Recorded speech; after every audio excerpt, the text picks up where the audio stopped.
제14조 인간의 창조와 타락, 그리고 참된 선을 행할 수 없는 인간의 무능력은 85일차를 참고해 주시기 바랍니다. 타락으로 인해 잃어버린 영광. 제12조에서 우리는 만물의 창조, 특히 천사들의 창조에 대해서 다루었습니다. 제14조는 인간의 창조에 대해 별도로 다루고 있습니다. 이 주제는 확실히 별도로 다룰 만한 가치가 있습니다. 왜냐하면 인간이 창조된 방법과 목적은 나머지 피조물들과 달랐기 때문입니다. 다른 모든 피조물들은 하나님께서 말씀하심으로 또는 하나님께서 외적인 수단들을 사용하심으로 생겨나게 되었습니다. 그러나 인간은 생명의 호흡을 불어넣으심으로써 하나님께서 직접 지으셨습니다. 게다가 성경은 인간에 대해서만 땅의 흙으로 만들어졌다고 말하고 있습니다. 하나님께서는 땅에 속한 물질을 취하셔서 인간을 지으셨습니다. 제14조는 너무나 아름답게 하나님께서 인간을 만드시고 지으셨다고 말하고 있습니다. 이 일이 섬세하고 신중한 일이었음을 알 수 있습니다. 토기장이가 진흙으로 컵이나 단지를 만들듯 하나님의 인간 창조는 최고의 예술작품이었습니다. 사실 셰익스피어가 쓴 햄릿의 대사는 정말 맞는 말입니다. 인간이란 얼마나 위대한 작품인가. 셰익스피어는 아마도 이 표현을 반어적으로 사용했겠지만 신자는 자신의 창조주를 진실로 경배하며 같은 말을 고백합니다. 만일 인간의 육체의 모양에 아직도 이와 같은 아름다움과 고귀함이 남아있다면 처음 창조되었을 때 죄의 결과들이 모든 것을 황폐하게 만들기 전 인간의 몸은 얼마나 아름다웠을까요? 하나님께서 인간을 만드시고 지으셨습니다. 그 놀랍도록 복잡하고 아름다운 몸이 다 준비되었을 때 하나님께서는 그 안에 생명을 불어넣으셨습니다. 자, 하나님은 영이십니다. 따라서 이 내용을 읽을 때 하나님께서 몸을 가지고 계신다고 생각해서는 안 됩니다. 그러나 동시에 성경이 말하는 바에서 이탈해서도 안 됩니다. 인간이 가진 생명은 기본적인 동물의 생명과 어느 정도 연관되어 있긴 하지만 하나님으로부터 직접 받은 선물이라는 점에서 동물의 생명과는 본질적으로 다릅니다.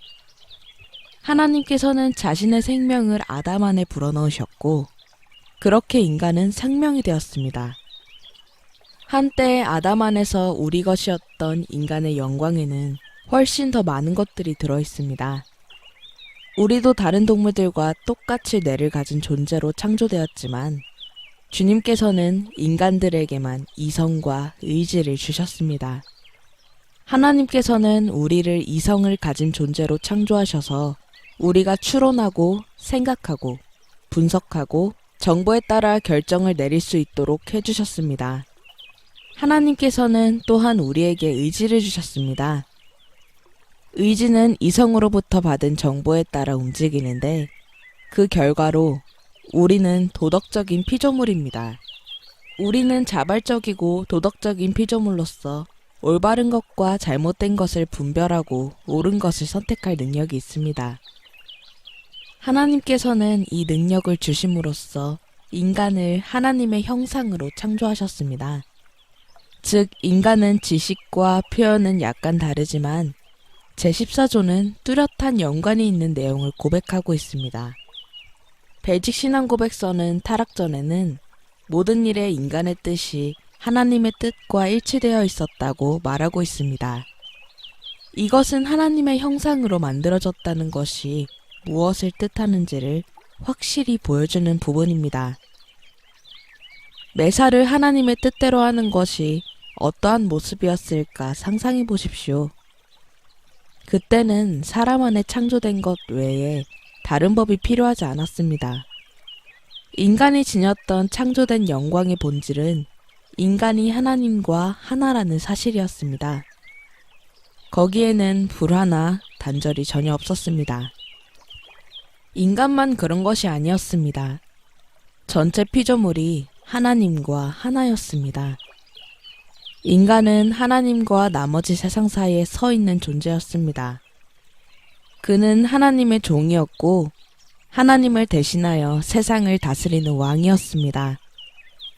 인간의 역할은 모든 피조물을 성장시키고 인도하여 다 함께 하나의 조화로운 전체로서 기능하도록 하나님을 영화롭게 하는 하나의 단위가 되도록 만드는 것이었습니다. 우주는 처음부터 하나님의 영광을 드러내는 올바른 음정을 찾기 위해 조율할 필요가 없는 협주곡으로 창조되었습니다. 창조세계는 하나님께서 맞춰놓으신 완벽한 음정을 가지고 있었습니다. 인간이 어떤 영광을 가지고 있었는지요? 하나님께서 자신의 손으로 직접 남자와 여자를 창조하시고 그들이 나란히 서서 한 팀으로 함께 기능하되 남자가 머리가 되도록 하셨습니다. 거기에서 비롯된 영광이 얼마나 위대한 것이었는지요. 아담과 이브는 피조물이 자신의 창조주와 가질 수 있는 교제를 가장 깊이 그리고 많이 누리도록 창조되었습니다. 하나님은 그들을 기쁨의 정원 안에 두셨고 그들은 자신의 잠재력을 최대한으로 끌어올려 이루어야 하는 과업을 부여받았습니다. 그렇지만 그 과업으로 인해 절대 지치거나 좌절하거나 낙담하지는 않아도 되었습니다. 아담과 이브는 하나님의 대표들이었고 하나님의 형상을 찬란하게 드러냈습니다. 그들은 이 세상의 왕과 여왕이었습니다.